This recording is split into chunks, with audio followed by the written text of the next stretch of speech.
Hello friends, welcome to my YouTube channel electronics study. आज हम rheostat के बारे में डिस्कस करेंगे।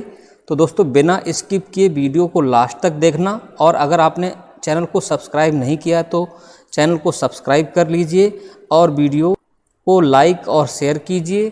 तो चलिए शुरू करते हैं। रियोस्टेट एक वेरिएबल रेजिस्टेंस होता है। आप जानते हैं रेजिस्टेंस दो तरह के होते हैं, एक फिक्स टाइप का होता है, एक वेरिएबल टाइप का होता है। तो रियोस्टेट वेरिएबल टाइप का ये रेजिस्टेंस होता है, जिसका यूज रेजिस्टेंस को मैनुअली बढ़ाकर या घटाकर करंट के फ्लो को कंट्रोल करने के लिए किया जाता है। मीन्स हम इसमें रेजिस्टेंस को कम कर सकते हैं या ज़्यादा कर सकते हैं। रेजिस्टेंस कम होगा तो सर्किट में करंट इंक्रीज होगा, और रेजिस्टेंस हाई होगा तो जो सर्किट में करंट है वो डिक्रीज हो जाएगा। ये सिंबल है रियोस्टेट का, आप देख सकते हैं। ये जो है ये अमेरिकन स्टैंडर्ड का सिंबल है और ये हमारा इंटरनेशनल स्टैंडर्ड है। तो इस तरह से आपने देखा ये सिंबल है। अब बात आती है कि रियोस्टेट होता क्या है। तो what is rheostat? Electric circuit में फ्लो होने वाली करंट को टू फैक्टर द्वारा डिटरमाइन किया जा सकता है।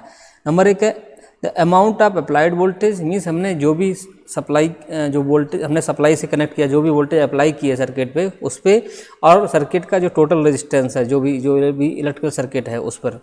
तो हम क्या करेंगे, यदि हम सर्किट के रेजिस्टेंस को कम करते हैं, रेजिस्टेंस कम होगा तो इलेक्ट्रिक करंट का फ्लो इंक्रीज हो जाएगा, और अगर रेजिस्टेंस बढ़ जाता है तो जो सर्किट में इलेक्ट्रिक करंट है उसका जो फ्लो है वो डिक्रीज हो जाएगा। मीन्स अगर आर हमने इंक्रीज किया तो करंट जो है आई वो डिक्रीज हो जाएगा, और अगर हमने इसको फिर से आर को डिक्रीज किया तो करंट हमारा इंक्रीज हो जाएगा।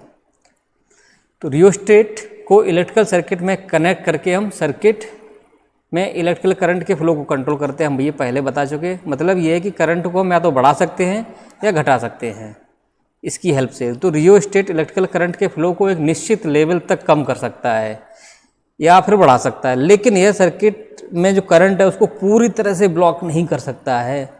ऐसा प्रैक्टिकली पॉसिबल नहीं होता, क्योंकि सर्किट में करंट के फ्लो को पूरी तरह से ब्लॉक करने के लिए हमें इनफाइनाइट वैल्यू का रेजिस्टेंस चाहिए, जो कि प्रैक्टिकली पॉसिबल नहीं होता है।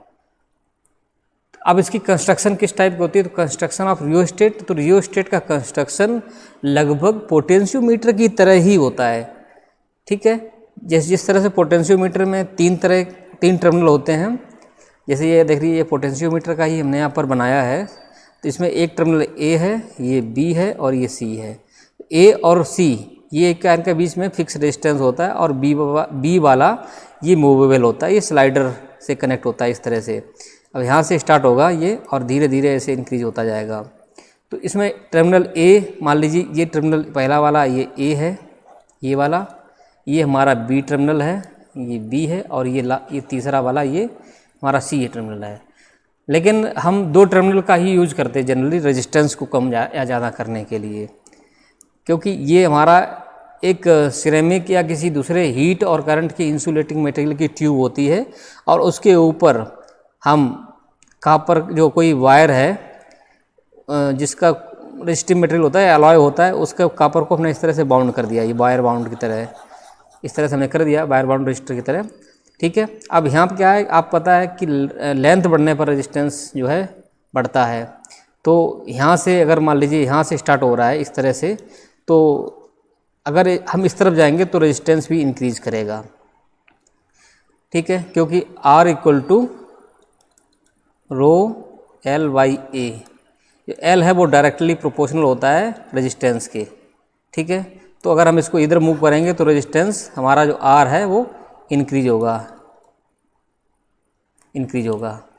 टर्मिनल ए और टर्मिनल सी दो निश्चित टर्मिनल से जुड़े होते हैं। ये ए और ये हमारा ये वाला सी, ये फिक्स्ड होते हैं, इनकी वैल्यू फिक्स्ड। मान लीजिए अगर हमारा 100 ओम का है तो इस टर्मिनल और इस टर्मिनल के बीच में जो रेजिस्टेंस है वो 100 ओम होगा।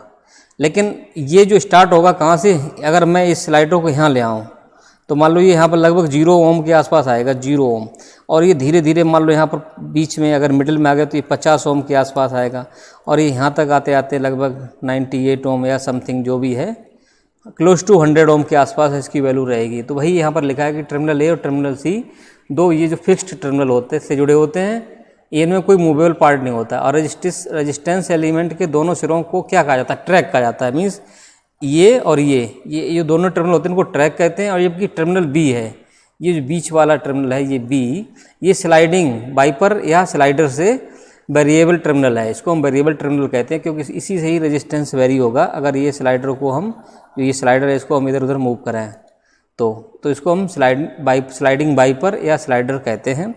तो रेजिस्टिव एलिमेंट के साथ चलने वाला वाइपर रियोस्टेट के रेजिस्टेंस को बदलता है। इसी से ही रेजिस्टेंस चेंज होता है जब स्लाइडर या वाइपर को रेजिस्टिव पाथ पर ले जाया जाता। मीन्स यहाँ से ये जो रेजिस्टिव पाथ है यहाँ से यहाँ तक, इसके ऊपर समय ये कोटिंग होती है इंसुलेटेड, तो रियोस्टेट का रेजिस्टेंस बदल जाता है। मीन्स अब इधर से इधर जाएंगे तो रेजिस्टेंस इंक्रीज होगा। तो रियोस्टेट का रेजिस्टिव एलिमेंट जो है या जो तार है, ये तार का बना होता है। जनरली ये तार का ही बना होता है। इसमें क्या आता है, इंसुलेटिंग मटेरियल की ट्यूब पे ऐसे तार को लपेट दिया जाता है वायर बाउंड रजिस्टर की तरह। लेकिन पोटेंशियोमीटर में ये कार्बन फिल्म की कोटिंग की जाती है इस तरह से। ये एक ट्रैक होता है यहाँ पर, इस तरह से यहाँ पे एक ट्रैक होता है और इस पर वाइपर लगाते हैं। तो ये कार्बन की कोटिंग का होता है, लेकिन यहाँ पर हम इसमें वायर को बाउंड किया गया है। ठीक है, ये हमने यहाँ पर इसकी एक स्ट्रक्चर फिगर बनाया है। वही ये कोर है और कोर के ऊपर इंसुलेटिंग मटेरियल का कोर है, ट्यूब है मीन्स, उसके ऊपर वायर को लपेट दिया है। एक टर्मिनल ए है, ये बी है, ये सी है। यहाँ से करंट इनपुट होगा, इधर से करंट आउट होगा। ठीक है, और ऐसे यहाँ से इधर से हमारा करंट आ जाएगा। ये कॉइल है। तो अब बात आती है कि ये रियोस्टेट कितने टाइप के होते हैं। तो दोस्तों ये रियोस्टेट जो है ये 3 टाइप के होते हैं।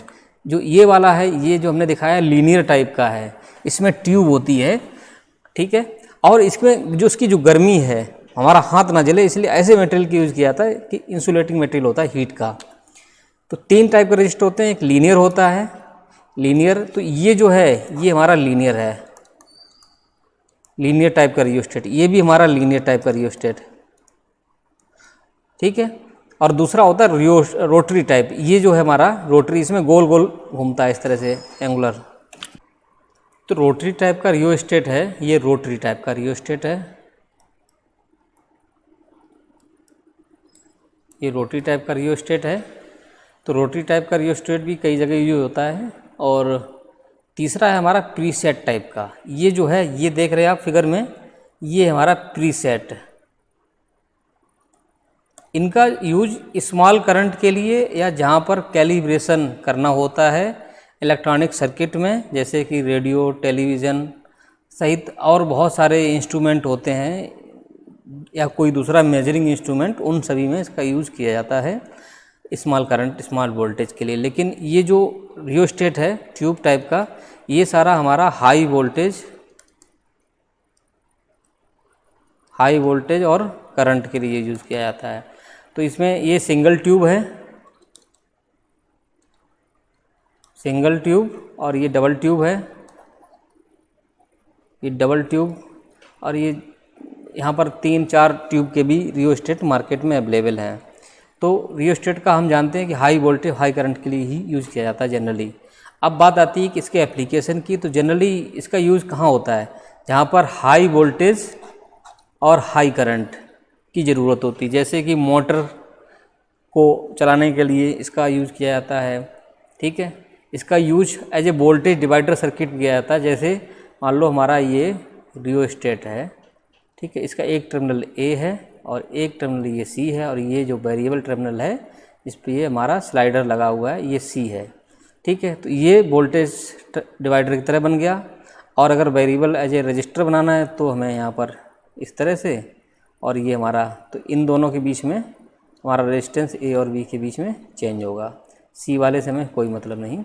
तो इस तरह से, और रियोस्टेट के बहुत सारे एप्लीकेशन हैं। वेरिएबल रजिस्टिव लोड की तरह भी यूज़ कर सकते हैं मोटर के ऑपरेशन में। तो वहाँ पर as a variable resistive load की तरह भी रियोस्टेट को यूज़ किया जाता है। और इसके अलावा पावर कंट्रोल डिवाइस में, जैसे कि मोटर की स्पीड को कम कंट्रोल करना है, मीन्स स्पीड को कम ज़्यादा करना है। ठीक है, लाइट की इंटेंसिटी को कंट्रोल किया जाता है, हीटर को कंट्रोल किया जाता है। इस तरह के एप्लीकेशन में रियोस्टेट का यूज़ किया जाता है। तो rheostat are used in dim light to change the intensity of light. Light की इंटेंसिटी को कम ज़्यादा करने के लिए भी रियोस्टेट को कंट्रोल यूज किया जाता है, क्योंकि रियोस्टेट से क्या होता है, अगर हम इसका रेजिस्टेंस बढ़ाएंगे तो इसका जो सर्किट में फ्लो होने वाली जो करंट है वो डिक्रीज हो जाएगी।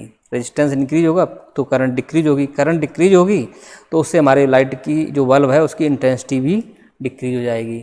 और अगर रेजिस्टेंस हम डिक्रीज कर देंगे रियोस्टेट से तो सर्किट में जो करंट है वो इंक्रीज हो जाएगी। करंट इंक्रीज होने से इसकी इंटेंसिटी जो बल्ब है उसकी इंटेंसिटी बढ़ जाएगी। सेम प्रोसेस मोटर की स्पीड कंट्रोल में भी होता है, लेकिन अब इस प्रकार के एप्लीकेशन में रियोस्टेट का यूज बहुत कम किया जाता है, क्योंकि इलेक्ट्रॉनिक्स के ये सॉलिड स्टेट डिवाइस आ गए हैं, उन सभी का यूज किया जाता है। तो आई होप आपको इस वीडियो में काफ़ी कुछ समझ में आया होगा। अगर आपको ये वीडियो अच्छा लगा तो वीडियो को लाइक कीजिए, शेयर कीजिए और चैनल को सब्सक्राइब कीजिए। Thank you.